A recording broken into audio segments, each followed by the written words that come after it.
Some women are born into royalty. Others marry into it.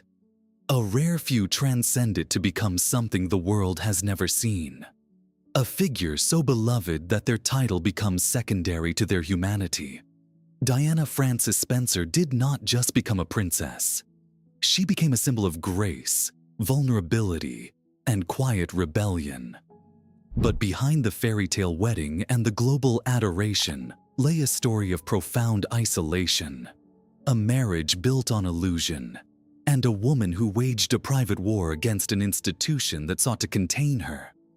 This is the story of how the most famous woman in the world spent her life searching for love in a family that valued duty over emotion, and how she ultimately paid the ultimate price for her freedom.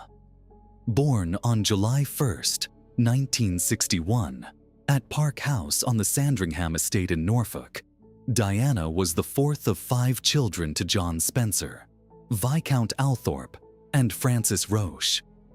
The Spencers were old British aristocracy, close enough to the royal family that Diana grew up playing with Prince Andrew and Prince Edward on the grounds of the Queen's private residence. She was born into a world of inherited titles, country estates, and an unspoken code of conduct that valued discretion above all else. But from the beginning, her childhood was marked by a fracture that would shape her entire life. When Diana was 6 years old, her parents' marriage collapsed. The divorce was bitter, scandalous by the standards of 1960s Britain, and it left deep wounds. Her mother, Frances, left her father for another man, a wealthy wallpaper heir named Peter Shand Kidd. The British establishment closed ranks around John Spencer. Custody battles ensued, and ultimately, Diana and her siblings were sent to live with their father. The loss of her mother was devastating. Diana would later recall hearing her father slam the car door after her mother drove away, the sound echoing through her childhood as a symbol of sudden, irrevocable abandonment. John Spencer, the 8th Earl Spencer, was a man of aristocratic reserve. He was emotionally distant, prone to melancholy, and deeply entangled in the formalities of his position. For a sensitive child like Diana, his coldness was a constant source of pain. She learned early that love was conditional, that security could vanish in an instant, and that the appearance of happiness was often a performance required for the outside world. She was sent to boarding school, first Riddlesworth Hall, then West Heath, where she struggled academically but revealed something else entirely. Her classmates remembered her not for her grades, but for her extraordinary capacity for kindness. She had an instinct for comforting those who were hurting, a quiet empathy that seemed to come from a place of deep personal understanding. By the time she was a teenager, Diana had developed into a shy but striking young woman. She moved to London, where she shared a flat with friends, worked as a kindergarten assistant at the Young England School in Pimlico, and lived a life of relative anonymity. She loved children. They loved her.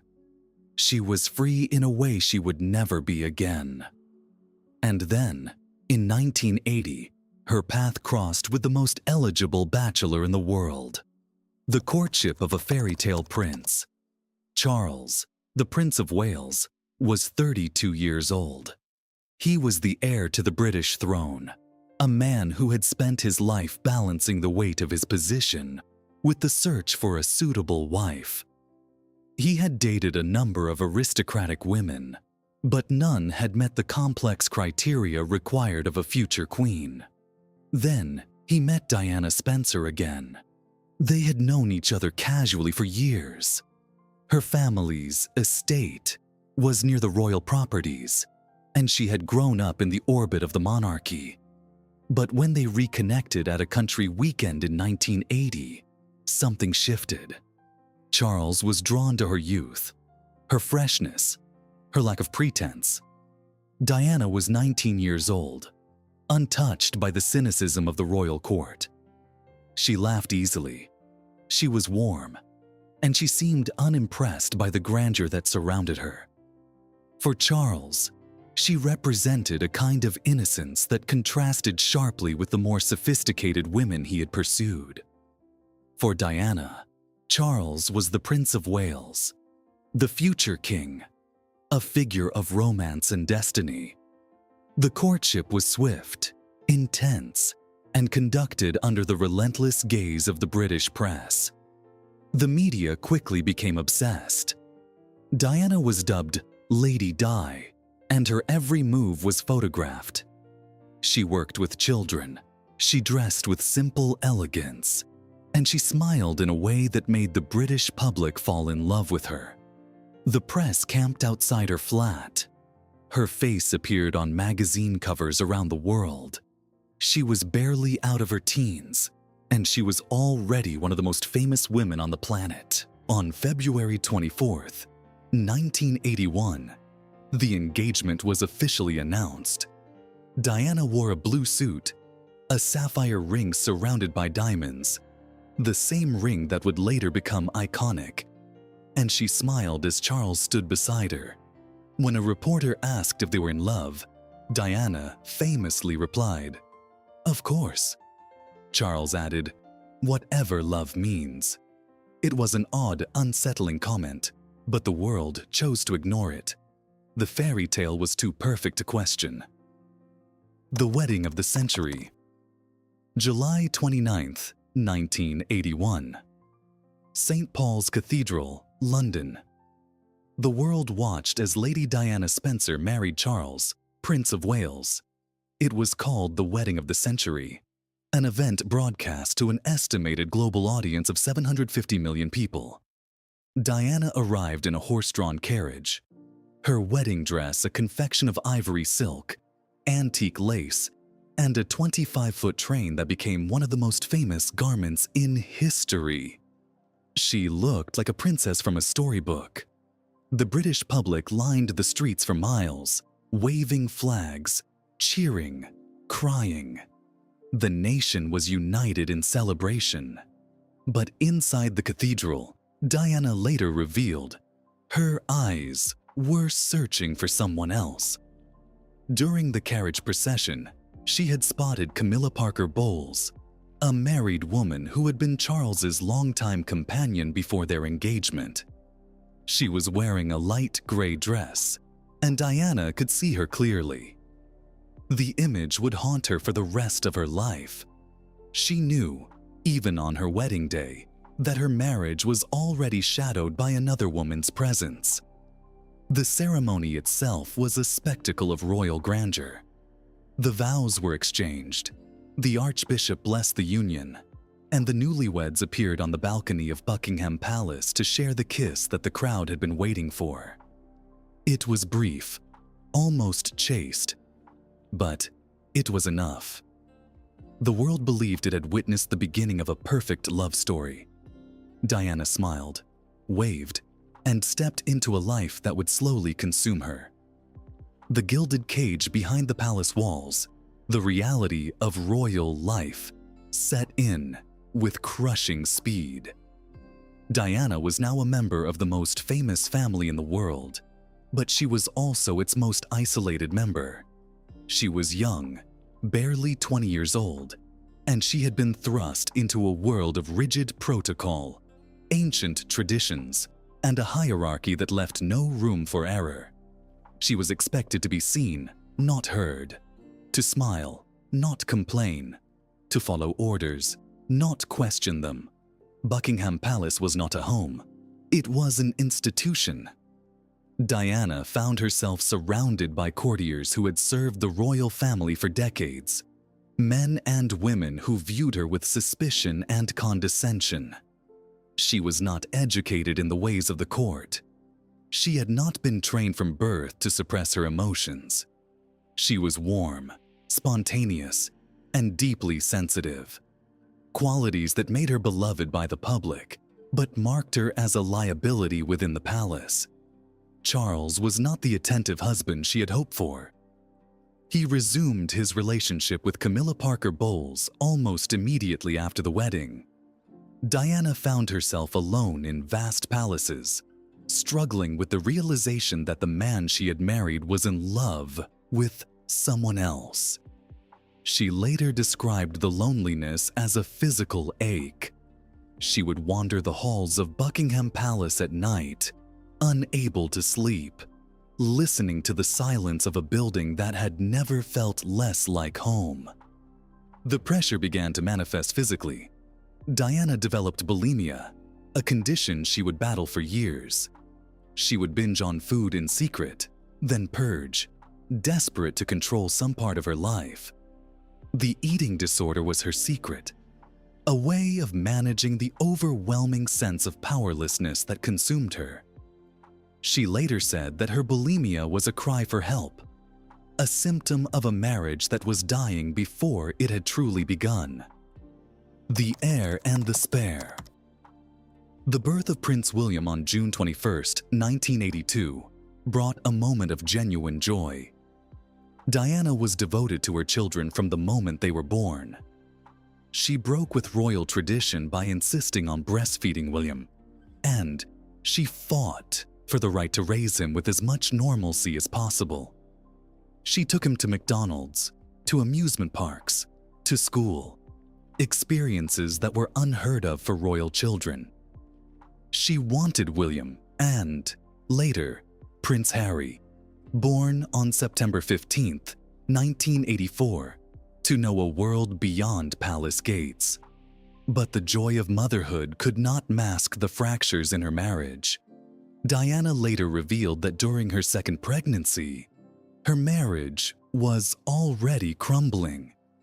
She was desperate for love and attention from Charles, but he was increasingly distant, spending more time with his own pursuits and with Camilla. The birth of Harry, a second son, brought further disappointment for Charles, who had reportedly wanted a daughter. Diana remembered him saying, "Oh God, it's a boy. And he's even got red hair." The marriage was now a shell. Diana and Charles occupied separate wings of their residences. They appeared together for public engagements, performing the rituals of royal duty. But behind closed doors, there was coldness, resentment, and silence. Diana threw herself into motherhood, determined to give her children the warmth and stability she had never received as a child. She read to them, played with them, and told them she loved them. Words she had rarely heard from her own parents. The People's Princess emerges. As her marriage collapsed, Diana discovered something unexpected. She had a power that the royal family could not control. She was not just a princess, she was a phenomenon. Wherever she went, crowds gathered. She did not simply wave from a distance. She reached out. She touched people. She knelt to speak to children. She held the hands of the elderly. She looked into the eyes of those who came to see her as if they were the only person in the room. In the 1980s, the world was gripped by the AIDS crisis. Patients were stigmatized, feared, often treated as pariahs. When Diana visited a hospital in 1987 and shook the hand of an AIDS patient without wearing gloves, the image went around the world. In one gesture, she shattered the misconception that the disease could be spread through casual contact. The photograph became iconic, not because it was a royal duty, but because it was an act of human connection that no protocol had demanded. She did it because she believed it was right. Her charity work expanded. She became involved with the International Red Cross, the British Red Cross, and dozens of other organizations. She visited hospitals, homeless shelters, landmine fields. Her focus was always on the most vulnerable: children, the sick, the forgotten. She used her fame not to elevate herself, but to shine a light on causes that the establishment preferred to ignore. The public responded with adoration. She was no longer just Lady Di or the Princess of Wales. She was the people's princess, a title that carried more weight than any royal decree. The royal family watched with unease. Diana was becoming more famous than the monarchy itself. Her face sold more magazines than the Queen's. Her appearances drew larger crowds than Charles's. The institution that had tried to contain her found itself unable to compete with her natural magnetism. She was a threat, not because she was disloyal, but because she was beloved in a way that could not be manufactured or controlled. The unraveling. By the late 1980s, the marriage was effectively over. Diana and Charles lived separate lives, appearing together only when duty demanded. Both had sought solace elsewhere. Charles had resumed his affair with Camilla openly enough that it was whispered about in aristocratic circles. Diana, isolated and desperate for affection, began her own relationships. The press, which had once celebrated the fairy tale, now turned its relentless gaze on the unraveling. The tabloids began to publish stories of tension, of affairs, of a marriage in crisis. Diana was followed everywhere. Her phone was tapped. Her private conversations were leaked. The woman who had once been the nation's darling was now the subject of speculation, scandal, and betrayal. She found herself unable to trust anyone. The courtiers who surrounded her were loyal to the institution, not to her. Her friends were vetted, her movements monitored, her every word reported back to those who wished to contain her. In 1992, the marriage's collapse became undeniable. The publication of Andrew Morton's book, Diana. Her true story revealed the depths of her suffering.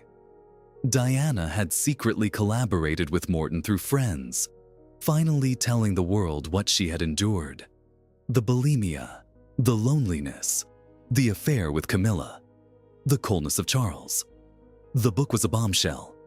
It shattered the last illusion of the fairy tale marriage and forced the royal family into a public relations nightmare. On December 9, 1992, Prime Minister John Major announced to the House of Commons that the Prince and Princess of Wales had agreed to separate.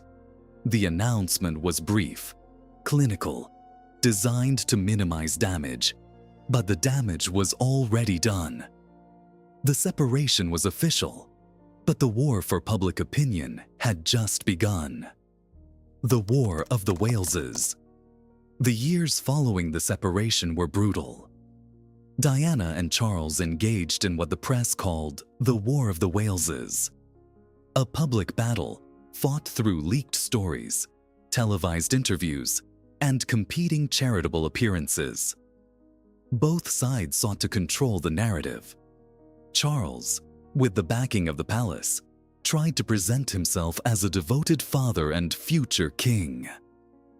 Diana, increasingly isolated from the establishment, used the only weapon she had left, her ability to connect directly with the public. In 1995, Diana gave an interview to the BBC's Panorama program.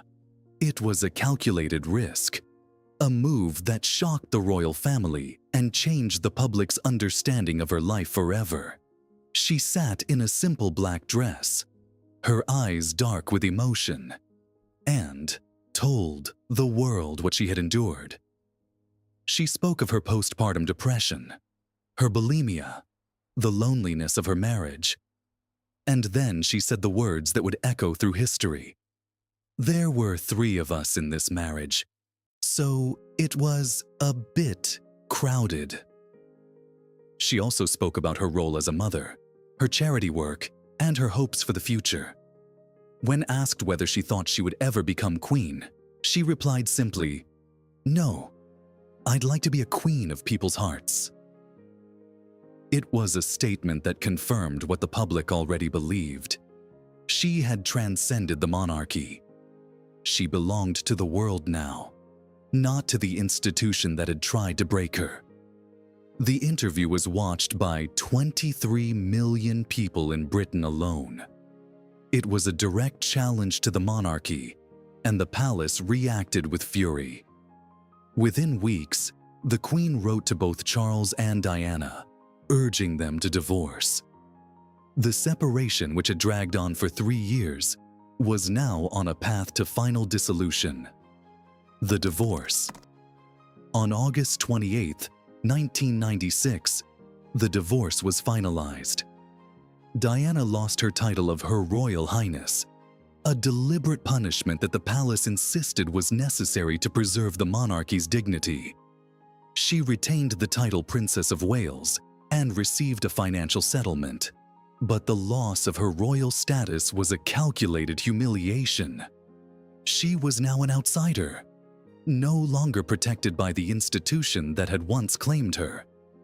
But in many ways, the divorce was liberation. Diana was free. She was no longer bound by palace protocol, no longer required to perform the rituals of a marriage that had caused her so much pain.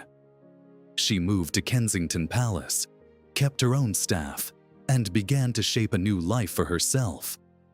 She continued her charity work with renewed focus, particularly on the campaign to ban landmines, a cause that would later earn posthumous recognition. She also began to explore her personal life. She dated, she traveled, she spent time with her sons. She was photographed laughing on yachts, attending operas, living with a vitality that had been missing for years. The world watched her transformation with admiration. She was no longer the victim of a failed marriage. She was a woman reclaiming her life, and the public loved her for it. The summer of 1997. The summer of 1997 was a season of hope. Diana had found new happiness. She had begun a relationship with Dodi Fayed, the son of Egyptian billionaire Mohammed Al Fayed. They were photographed together on holiday in the south of France, on yachts, in Saint-Tropez. The images showed Diana relaxed, laughing, seemingly at peace. For the first time in years, she looked unburdened. She brought her sons to spend time with her. William and Harry joined her and Dodi on vacation, swimming, playing, experiencing a summer of relative normalcy. Diana was determined to give them the childhood she had never had. She wanted them to know a world beyond palaces and protocol. She wanted them to be happy. The summer seemed to promise that she had finally found the balance she had sought for so long. But the paparazzi never left her alone. Her relationship with Dodi was relentlessly pursued by photographers who would stop at nothing for an image. The chase was constant, the harassment unending. Diana, who had lived under the glare of the media for 16 years, had grown accustomed to the pursuit. But the summer of 1997 was different. The intensity was greater, the prices higher, the desperation of the tabloid industry more predatory than ever. The final night, August 31st, 1997. Paris. Diana and Dodi had spent their last evening together at the Ritz Hotel, owned by Mohammed Al Fayed. They dined in private, then attempted to leave discreetly. But the paparazzi were waiting. In an effort to escape the pursuing photographers, they left the hotel through a side entrance and climbed into a black Mercedes sedan with Henri Paul, the deputy head of security at the Ritz, behind the wheel. The car sped away, with motorcycles and cars full of photographers in pursuit. In the Pont de l'Alma tunnel, the Mercedes crashed into a pillar at high speed. The impact was catastrophic. Dodi Fayed and Henri Paul died instantly. Diana was trapped in the wreckage, alive but critically injured. She was rushed to the Pitié-Salpêtrière hospital, where doctors fought for hours to save her life. At 4 a.m. on August 31st, 1997, Diana, Princess of Wales, was pronounced dead. She was 36 years old. The woman who had been pursued by cameras her entire adult life died while fleeing them. The fairy tale that had begun with a wedding watched by millions ended in a Paris tunnel. Alone, except for strangers who tried desperately to save her. The world mourns. The news spread with devastating speed. By dawn, the world knew. The British public awoke to a grief that was immediate, overwhelming, and unlike anything the nation had ever experienced. People gathered outside Buckingham Palace, outside Kensington Palace, outside churches across the country. They brought flowers, candles, photographs. The sea of flowers outside the royal residences grew so deep that it became a hazard. People wept openly in the streets, strangers embracing strangers, united in shock and sorrow. The royal family was slow to respond. For days, the Queen remained at Balmoral Castle in Scotland with William and Harry, trying to shield her grandsons from the media frenzy. But the public, in its grief, perceived her silence as coldness.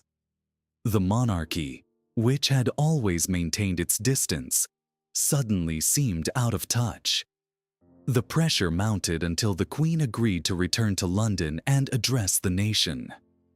On September 5, 1997, the Queen spoke live on television. She praised Diana as an exceptional and gifted human being, and acknowledged the public's grief. It was a rare moment of vulnerability from an institution that had spent centuries protecting its mystique. The speech helped heal the rift, but it could not undo the sense that something profound had changed. The monarchy had been forced to bend to the will of the people, and the people had willed that Diana be honored.